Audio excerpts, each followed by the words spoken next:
Hello everyone, this is Satpal and you are watching option seller. और देखिए, stock market में जब कोई एंटर करता है, स्पेशली जब ऑप्शन ट्रेडिंग में कोई आता है, तो जो नए पार्टिसिपेंट होते हैं उनको ऑप्शन बाइंग बड़ी लुक्रेटिव लगती है और मेजॉरिटी लोग ऑप्शन बाइंग की तरफ जाते हैं। अगर मैं रिटेल ट्रेडर्स की बात करूं तो majority retail traders option buying करते हैं और उसके पीछे का रीजन ये है कि वहां पे सिर्फ आपको एक प्रीमियम पे करना होता है, मार्जिन आपको नहीं देना होता। जब आप ऑप्शन सेलिंग करते हो या आप फ्यूचर्स में ट्रेडिंग करते हो तो वहां पे आपको मार्जिन देना होता है, लेकिन जब आप ऑप्शन बाइंग करते हो तो आपको एक प्रीमियम पे करना होता है छोटा सा, और आपकी पोजीशन मार्केट में बन जाती है। तो देखिए, ऑप्शन सेलिंग है उसको बहुत रिस्की माना जाता है क्योंकि यहाँ पे हमारा लॉस है वो अनलिमिटेड होता है, हमें कितना भी लॉस हो सकता है। लेकिन ऑप्शन बाइंग है उसमें ऐसा नहीं है, यहाँ पे लॉस होता है वो प्री डिफाइंड होता है, जितना प्रीमियम आपने पे किया है यही आपका मैक्सिमम लॉस हो सकता है। लेकिन आज मैं आपको बताऊंगा कि ऑप्शन बाइंग में सबसे बड़ा रिस्क क्या है, जब आप ऑप्शन बाई करते हो तो किस तरह के रिस्क आपके साथ एसोसिएट होते हैं। तो चलिए अब बिना टाइम वेस्ट किए मैं सीधा आपको स्क्रीन पर लेकर चलता हूं और दिखाता हूं कि ऑप्शन बाइंग में सबसे बड़ा रिस्क क्या है। तो चलिए, ये मैं आपको ऑप्स्ट्रा की स्क्रीन पर ले आया हूं और निफ्टी अभी ट्रेड कर रहा है 17,664 पे। तो मान लीजिए आपका व्यू है कि मार्केट ऊपर जाएगा और आप इस व्यू को प्ले करना चाहते हो एक कॉल ऑप्शन को बाई करके। कॉल ऑप्शन को जब हम बाई करते हैं तो मार्केट ऊपर जाता है, तब हमें प्रॉफिट होता है। तो क्योंकि आपका व्यू है कि मार्केट ऊपर जाएगा तो यहां पे आप एक कॉल ऑप्शन को बाई करना चाहते हो, तो आप ऑलमोस्ट एक 50 डेल्टा का कॉल ऑप्शन बाई करोगे। मार्केट 17,650 पे ट्रेड कर रहा है, तो आप मान लीजिए एक 17,700 जिसका डेल्टा 50 है इसको बाई कर लेते हो, जिसका प्रीमियम है 318 रुपीज। इसका एक लोट आपने बाई कर लिया क्योंकि आपका व्यू था कि मार्केट ऊपर जाएगा, तो उस व्यू को प्ले करने के लिए और आपने एक प्लेन कॉल ऑप्शन को बाई कर लिया। तो देखिए, अब यहाँ पे आपका रिस्क क्या है वो मैं आपको बताता हूँ। देखिए, यहाँ पे आपने कितना प्रीमियम पे किया है, 318 रुपीज। तो ये जो प्रीमियम आपने पे किया है यही आपका मैक्सिमम लॉस है। आपका मैक्सिमम लॉस 15,900 रुपीज का है और ये क्या है जो आपने प्रीमियम पे किया है, यही है। तो अब आप देखिए, यहाँ पे मार्केट जब ऊपर जाता है तो आपको अनलिमिटेड प्रॉफिट हो सकता है। ये जो अनलिमिटेड प्रॉफिट यहाँ पे दिख रहा है ये बड़ा लुक्रेटिव लगता है नए ट्रेडर्स को कि मुझे कितना भी प्रॉफिट हो सकता है, और अगर मार्केट नीचे जाता है तो मेरा लॉस है वो फिक्स्ड है, मुझे 16,000 रुपीज से ज्यादा लॉस नहीं हो सकता। तो अब आप पूरे फोकस के साथ देखिए, जो चीज मैं आपको बताना चाहता हूं उसको आप देखिए। बिल्कुल यहाँ पे आपका प्रॉफिट है ये अनलिमिटेड है और आपका लॉस है ये लिमिटेड है। लेकिन अब आप एक चीज देखिए, यहाँ पे इस ट्रेड को इनिशिएट करने के लिए मेरा इन्वेस्टमेंट कितना लगा है। जब हम ऑप्शन सेलिंग करते हैं तो हमें मार्जिन देना होता है, और जब हम ऑप्शन बाइंग करते हैं तो हमें एक प्रीमियम पे करना होता है। तो यहाँ पे हमने प्रीमियम पे किया है 15,928। मतलब इस ट्रेड को इनिशिएट करने के लिए मैंने 15,928 रुपीज पे किए हैं। मेरा टोटल इन्वेस्टमेंट कितना है, 15,928। अब आप देखिए मेरा टोटल इन्वेस्टमेंट ये है, और अब आप मेरा मैक्स लॉस देखिए। My max loss is 15,928, that is 100%। मतलब यहाँ पे मेरा जो मैक्सिमम लॉस है वो 100% ऑफ माय इन्वेस्टमेंट है। तो मेरा लॉस कैप्ड तो है, या आप बोल सकते हो कि मेरा लॉस है वो लिमिटेड है। लेकिन लिमिटेड का मतलब क्या रहा, जब आपकी टोटल इन्वेस्टमेंट ही जीरो होगी। आपका जो मैक्सिमम लॉस है वो 100% ऑफ योर इन्वेस्टमेंट है। तो इसमें फिर डिफाइंड का मतलब क्या हो गया, तो you don't have to get fooled with the term defined loss. यहाँ पे डिफाइंड लॉस का मतलब क्या रह गया, जब आपकी टोटल इन्वेस्टमेंट है वो 100% आपका लॉस हो रहा है, तो फिर डिफाइंड का मतलब क्या रह गया। तो यहाँ पे आपको इस लिमिटेड लॉस को देख के खुश नहीं होना है, क्योंकि ऑप्शन बाइंग में जो आपका लॉस होता है वो 100% ऑफ योर इन्वेस्टमेंट होता है। तो इस चीज को आपको ओवरलुक नहीं करना है और इस फॉल्स नोशन में नहीं पड़ना है कि ये लिमिटेड लॉस होता है। बिल्कुल लिमिटेड लॉस तो होता है, लेकिन वो लिमिटेड लॉस है वो 100% ऑफ योर इन्वेस्टमेंट है। तो सबसे बड़ा पॉइंट तो ऑप्शन बाइंग में यही है कि जो आपका मैक्स लॉस है वो आपका टोटल इन्वेस्टमेंट होता है। अब दूसरा रिस्क क्या है, देखिए ऑप्शन बायर होता है उसका सबसे बड़ा एनिमी किसको कहा जाता है, थीटा डिके का। देखिए मैं आपको दिखाता हूं, यहाँ पे आप देखिए थीटा 332 रुपीज है। मतलब हर एक पासिंग डे के साथ आपका जो प्रीमियम है ये 332 रुपीज से कम होगा। ये मार्केट में वोलेटिलिटी के हिसाब से कम या ज्यादा हो सकता है, लेकिन 332 रुपीज आप मान के चलिए कि हर एक पासिंग डे के साथ इतना तो टाइम वैल्यू टूटेगी ही आपका जो ऑप्शन प्रीमियम है उसमें। तो ये आपके अगेंस्ट वर्क कर रहा है, बिना कुछ किए हर एक पासिंग डे के साथ आपको 332 रुपीज का लॉस हो रहा है। जो आपने प्रीमियम पे किया है ये 332 रुपीज से हर एक पासिंग डे के साथ कम हो रहा है, तो ये आपका लॉस है। तो दूसरा बड़ा रिस्क क्या है कि थीटा डिके है, ये आपके अगेंस्ट वर्क करता है, और अगर आप एट द मनी का ऑप्शन बाई करते हो तो यहाँ पे थीटा डिके सबसे ज्यादा होता है। तो हर एक पासिंग डे के साथ जो टाइम वैल्यू मेल्ट हो रही है ये आपका लॉस है। तो दूसरा बड़ा रिस्क हो गया कि थीटा डिके है ये आपके अगेंस्ट वर्क कर रहा है। अब मैं आपको दिखाता हूं तीसरा और बहुत इंपॉर्टेंट रिस्क जो ऑप्शन बाइंग में आपके साथ एसोसिएट होता है।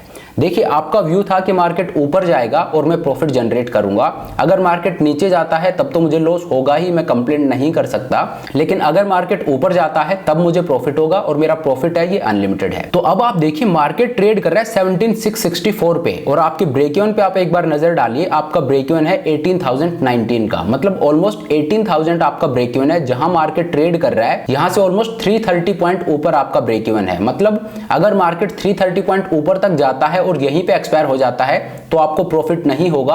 आपको प्रॉफिट कब होगा? जब मार्केट 330 पॉइंट से ऊपर जब जाता है तब आपको प्रॉफिट आना शुरू होगा। और अगर मार्केट नीचे जाता है तब तो आपका व्यू ही गलत हो रहा है, तब तो आप कंप्लेंट कर ही नहीं सकते। इस केस में आपको ऑलमोस्ट 16,000 रुपीज का लॉस होगा। तो देखिए जब आप ऑप्शन बाइंग करते हो तो आपको सिर्फ मार्केट को प्रिडिक्ट करना नहीं होता है, आपको साथ में मार्केट की वेलोसिटी को भी प्रिडिक्ट करना होता है, मार्केट के मैग्नीट्यूड को भी प्रिडिक्ट करना होता है। देखिए मैं हमेशा बोलता हूं कि मार्केट को प्रिडिक्ट करना बहुत मुश्किल है क्योंकि ये रैंडम होता है, तो आप मार्केट को प्रिडिक्ट नहीं कर सकते, इट इज वेरी टफ। इसीलिए हम ऑप्शन सेलिंग की तरफ जाते हैं, क्योंकि ऑप्शन सेलिंग में हमें मार्केट को प्रिडिक्ट करना नहीं होता, हमें यह नहीं बताना होता है कि मार्केट कहां जाएगा, हमें सिर्फ इतना बताना होता है कि मार्केट कहां तक नहीं जाएगा, बस इतना ही हमें करना होता है ऑप्शन सेलिंग में, और वहां की स्ट्राइक को हम सेल कर देते हैं। तो ऑप्शन सेलिंग में हमें मार्केट को प्रिडिक्ट करना नहीं होता है, लेकिन ऑप्शन बाइंग में आपको मार्केट को प्रिडिक्ट करना होता है, and on top of that आपको यह भी प्रिडिक्ट करना होता है कि मार्केट कितनी तेजी से ऊपर या नीचे जाएगा। तो मतलब आपको डायरेक्शन तो प्रिडिक्ट करनी ही है, और जैसे ये काफी नहीं था, आपको यह भी प्रिडिक्ट करना है कि मार्केट किस इंटेंसिटी के साथ वहां पे जाएगा, किस मैग्नीट्यूड के साथ वहां पे जाएगा। तो ये दोनों चीज आपको प्रिडिक्ट करनी है। अगर आपने मार्केट के डायरेक्शन को प्रिडिक्ट कर लिया तो ये काफी नहीं है आपके प्रॉफिट जनरेट करने के लिए। मान लीजिए आपने डायरेक्शन को तो सही प्रिडिक्ट किया, आपका व्यू था कि मार्केट ऊपर जाएगा और मार्केट ऊपर भी गया, लेकिन आपने जो मैग्नीट्यूड को प्रिडिक्ट किया वो गलत हो गया कि आपका व्यू था कि मार्केट ऊपर जाएगा और अगले 2 वीक में ऊपर जाएगा, लेकिन मार्केट अगले 2 वीक में वहां पे नहीं गया, 3 वीक में वहां पे गया, तो आपका जो मैग्नीट्यूड का प्रिडिक्शन है वो गलत हो गया है। डायरेक्शन में आप बिल्कुल सही थे, लेकिन आपका मैग्नीट्यूड है उसका प्रिडिक्शन गलत हो गया, तो यहां पे आपको लॉस होगा। तो आप देखिए ऑप्शन बायर के लिए चीजें कितनी टफ हो जाती हैं।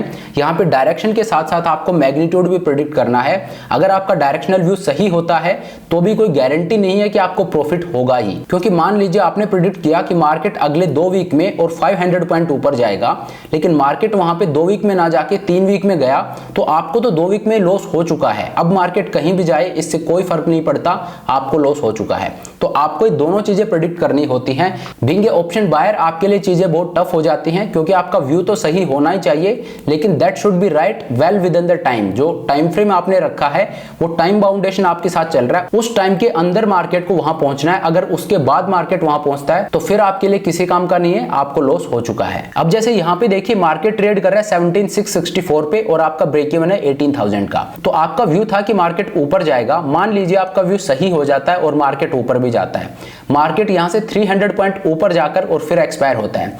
तो अगर यहां से 300 पॉइंट ऊपर जाता है तो मार्केट पहुंच जाता है 17,964 पे। मान लीजिए मार्केट 18,000 पे भी पहुंच जाता है, मार्केट 300 प्लस पॉइंट ऊपर गया है और 18,000 पे जाके एक्सपायर हो रहा है। तो अब आप देखिए आपका प्रिडिक्शन बिल्कुल ठीक निकला। आपने प्रिडिक्ट किया था कि मार्केट ऊपर जाएगा और मार्केट 300 प्लस पॉइंट ऊपर भी गया, लेकिन मार्केट 18,000 पे अगर एक्सपायर होता है तो भी आपको लॉस ही होगा। क्यों? क्योंकि आपका ब्रेक इवन है वो 18,019 है। अगर इसके बियॉन्ड मार्केट ऊपर जाता है तब आपको प्रॉफिट होगा, उससे नीचे मार्केट कहीं भी रहता है तो आपको लॉस होगा। तो बीइंग ए ऑप्शन बायर अगर आपका व्यू सही भी हो रहा है तो भी कोई गारंटी नहीं है कि आपको प्रॉफिट ही होगा, क्योंकि यहाँ पे आपके मैग्नीट्यूड की प्रेडिक्शन भी सही होना बहुत जरूरी है कि मार्केट ऊपर तो जाएगा लेकिन मार्केट तेजी से ऊपर जाएगा, तब आपको प्रॉफिट होगा, अदरवाइज आपको लॉस ही होगा। और जो आपको लॉस हो रहा है वो मैंने आपको बता दिया कि डिफाइंड लॉस नाम की कोई चीज नहीं है। जो लॉस आपको हो रहा है वो 100% ऑफ योर इन्वेस्टमेंट है। तो फिर इसमें डिफाइंड या अनडिफाइंड का मतलब क्या रह रहा है? आपने 15,000 रुपए लगाए और आपका मैक्सिमम लॉस ही 15,000 हो गया, then what is the point of defined loss? तो इन चीजों के बारे में आप थोड़ा सोचिए, इन बारीकियों को आप समझिए और फिर सोचिए कि क्या मुझे ऑप्शन बाइंग करनी चाहिए, क्योंकि ऑप्शन बायर के लिए चीजें बहुत टफ हो जाती हैं।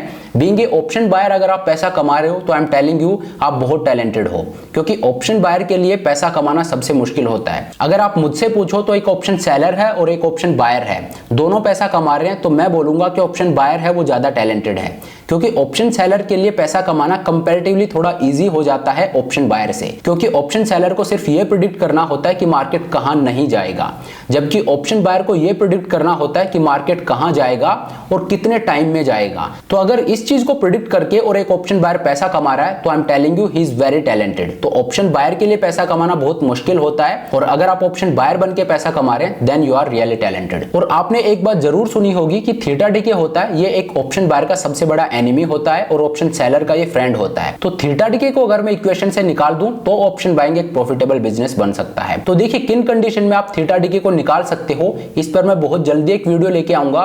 ये वीडियो चैनल के जो मेंबर्स हैं स्मार्ट सेलर और सुपर स्मार्ट सेलर सेगमेंट में चैनल के मेंबर्स हैं उनके साथ मैं ये वीडियो शेयर करूंगा। इस वीडियो में मैं आपको बताऊंगा कि ऑप्शन बाइंग आपको कब करनी चाहिए और आप कैसे थीटा डीके को इक्वेशन से निकाल सकते हो, बिना थीटा डीके के आप ऑप्शन बाइंग कैसे कर सकते हो, ये मैं इस वीडियो में बताऊंगा। तो ये वीडियो मैं बहुत जल्दी लेके आऊंगा, ये एक मेंबर्स ओनली वीडियो होने वाला है। इसमें मैं पूरा एक्सप्लेन करूंगा कि ऑप्शन बाइंग आपको कब करनी चाहिए।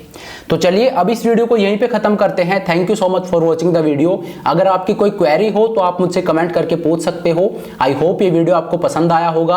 अगर वीडियो अच्छा लगा तो मेक श्योर आप वीडियो को लाइक करें, चैनल को सब्सक्राइब करें। This is Satpal signing off.